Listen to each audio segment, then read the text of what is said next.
Have you ever really stopped to think about just how many computers you interact with every day before you even touch your phone or your laptop? They're literally everywhere, hiding in plain sight. So in this explainer, we're going to pull back the curtain on these invisible brains that basically run our modern world. So, let's kick things off with a little question. You've got a fire alarm, a digital camera, and your car's cruise control. I mean, on the surface, they couldn't be more different, right? But they all share this one deep, fundamental secret. And here's the secret. Every single one of them has a tiny, dedicated computer tucked away inside. Now, this isn't a computer for browsing the internet or anything like that. Nope. It's a computer that has one and only one very specific job to do. This is the core idea we're going to dive into. The official term for this kind of hidden computer is an embedded system. And really all that means is it's a little computer system built around a processor that's designed to do one thing over and over again. Think about that fire alarm. Its entire reason for existing is just do one job, sense smoke. That's it. Okay, but if they're just computers, what's the big deal? What makes them so special? Why don't we just pop a tiny laptop into a microwave? Well, turns out, when you have a special job, you have to follow a very special set of rules. And these rules are what really set them apart. First, they're single-functioned.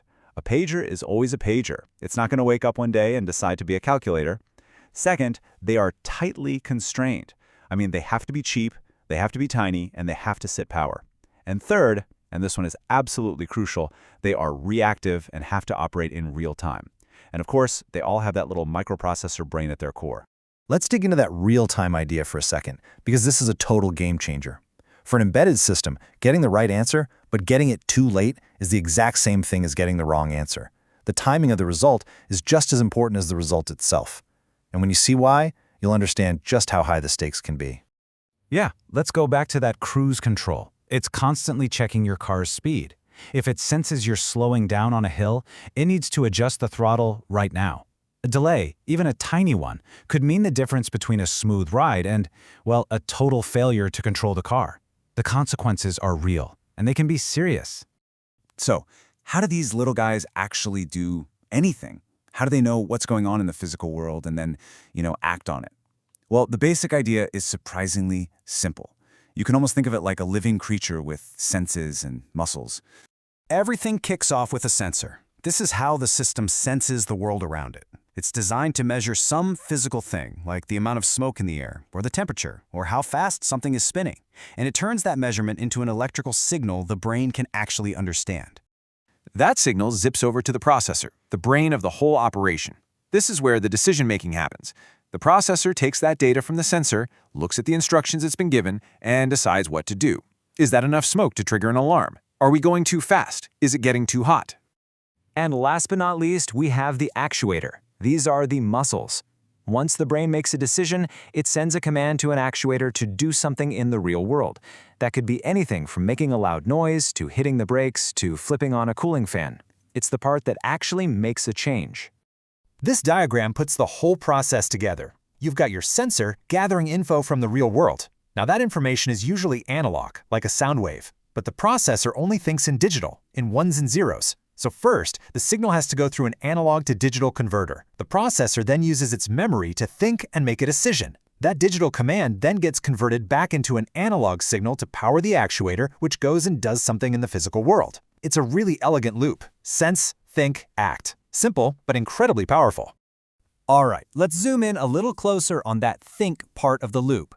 Just like our brains, a processor needs memory to work properly. But here's the thing, not all memory is the same. There are two main kinds, and they have very different jobs. The two big players are RAM and ROM. The easiest way to think about it is like this. RAM is the system's short-term memory. It's like a scratch pad for doing quick calculations. But it's volatile.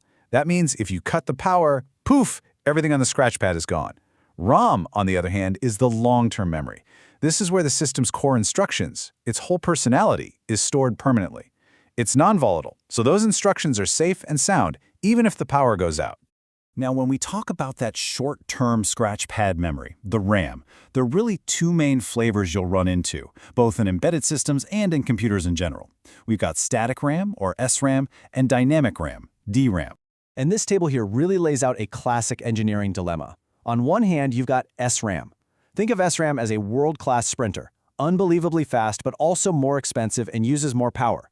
That makes it perfect for something called a processor cache, the super-fast memory for data it needs right now. On the other hand, you have DRAM. It's more like a marathon runner. Not quite as fast, but it's way cheaper and you can pack a lot more of it into small space. That's why it's the go-to for the main memory in your laptop.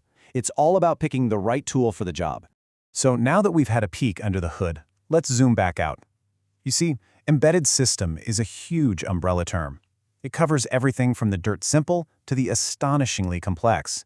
And there are a couple of really useful ways to sort them all out. This chart gives us a fantastic bird's eye view. We can basically sort these systems in two main ways, either by how powerful their little brain is or by what they're actually built to do, their function. And we're going to focus on those functional types for a second.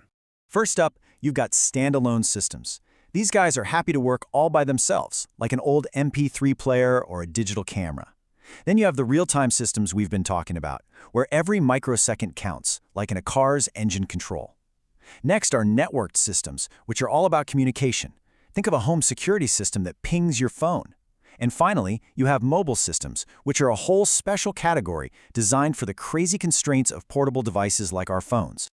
So there you have it. These tiny hidden computers are absolutely everywhere, running the world from behind the scenes. They're in our cars, our homes, our pockets.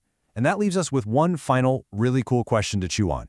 As we keep embedding these tiny, specialized brains into pretty much every object you can imagine, what are they going to do for us next?